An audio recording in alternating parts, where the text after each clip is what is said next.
Morning, all. All right, so that happened. So I was on the Steve Dangle podcast. I hope I did well. I don't know. It is honestly, in the beginning when this channel started out, it was me talking to a webcam, and I did it in a way where I was like, all right, so I was pretending I'm having a conversation.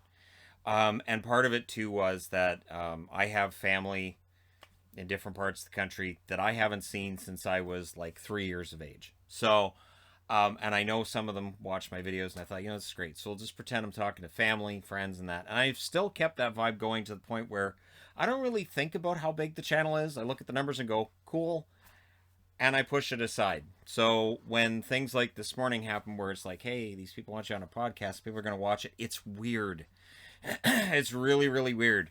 So, yeah, it's still strange to me. And I don't know that ever will be not strange. So I really hope that I did all right. The one thing was I did have before I shot the podcast, I was actually wearing this old Canucks jersey. The problem was that actually you can kind of see it through here too. The Flyers T-shirt was showing through, and you can see Flyers. That's why I put on the Phantoms jersey, because it doesn't matter Flyers. But it's one of those things that I look at the camera and go, ugh. And this is why when people say, well, you don't wear a shirt under jerseys, not in general, no, because I look at the camera and go, nah, and then there you go. So that preamble aside, we're going to get into the usual videos, and yes, that means a jersey video as well, soon enough. But there's signing news for today. Joel Farabee has signed an extension with the Philadelphia Flyers for 6 years at $5 million per season. He's young. He's on the upswing. I think it's a half decent contract. And again, I'm old, so for me, anything over 4 years, and I see the risk to it. But 6 years, and with Farabee's being pretty young, as it's pretty decent contract. And I think Flyers fans are going to be happy with this. You guys can let me know. But yeah, and then Buffalo also got a signing done today. Casey Mittelstadt signs a 3-year extension at $2.5 million per season. So yeah, Mittelstadt is something. Now there is something that we mentioned on the pod this morning too, where Steve asked about Darlene maybe signing. What if he was signed to an offer sheet? I don't think he's eligible for an offer sheet. I'm just thinking about it now and thinking I don't think he's eligible for an offer sheet. But anyways, yeah. So I'm just throwing that in now because people are going to be like, oh, I don't think he's not eligible. So, anyways, Mittelstadt signs this 3-year extension. So I liked what he did in the second half of the season for Buffalo. I'm old, so I process that information more slowly, so it comes to me later after I'm already done the conversation. You guys will know when you get older, where you realize you had a conversation with somebody 20 minutes ago, and you forgot to say something, so you spit it out during your next conversation. You guys are the next conversation.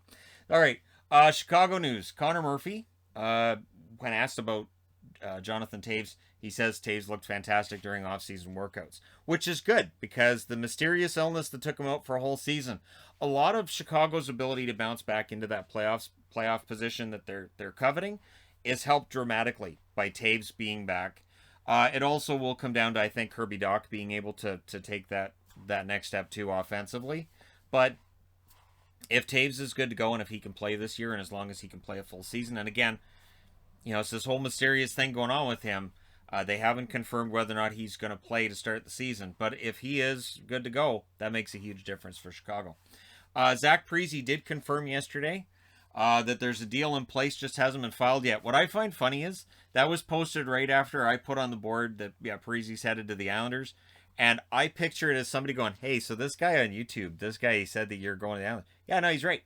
So, yeah, yeah, so that just hasn't been filed yet, which is kind of in line with Lou Lamoriello, right? All right, I'm going to give you a contract. Well, they don't get paid until the season starts anyways, so it doesn't matter when he files it. So Lou's, I just picture him, enjoying Mai Tais in Barbados, and I'll get around to it when I get around to it. So, yeah, Parise is going to be a member of the New York Islanders, and again, it just solidifies my belief that they could be a dark horse to win the Stanley Cup this year. They could end up being a team that is a very sexy pick for the Stanley Cup if they get off to a fast start. Keep in mind, if you're a Montreal fan, the deadline on Jesperi Kotkaniemi's match or not match is Saturday. So Montreal hasn't said anything publicly about whether they will or they won't. They haven't tipped their hand at all. There are numerous things that they can do with those picks if they accept the picks. They could take that first and third, combined with other picks of their own, and look to help themselves down the middle, but they do need help down the middle. And I would argue they could use another center even if they do keep Kotkaniemi. So if they lose Kotkaniemi, that does create a real problem down the middle for the Montreal Canadiens. But we'll see. We'll see what they do on Saturday and then beyond that. The Detroit Red Wings have signed Carter Rowney to a 1-year deal. I assume it's league minimum. The dollar value is not available at the time where I've written this on the board, but I'm going to assume it's league minimum. I like Rowney. I thought he played pretty well in Anaheim. I want to say it was 2 years ago. I was really impressed with his play, and if he can find that kind of work ethic and maybe a little bit of finish, I think Detroit fans could be pleasantly surprised by Rowney. He is a useful player. Best suited, obviously, to the bottom six, but a useful player nonetheless. So there you go. News of the day and a little bit of rambling for you as well. So it's a bonus, right? All right.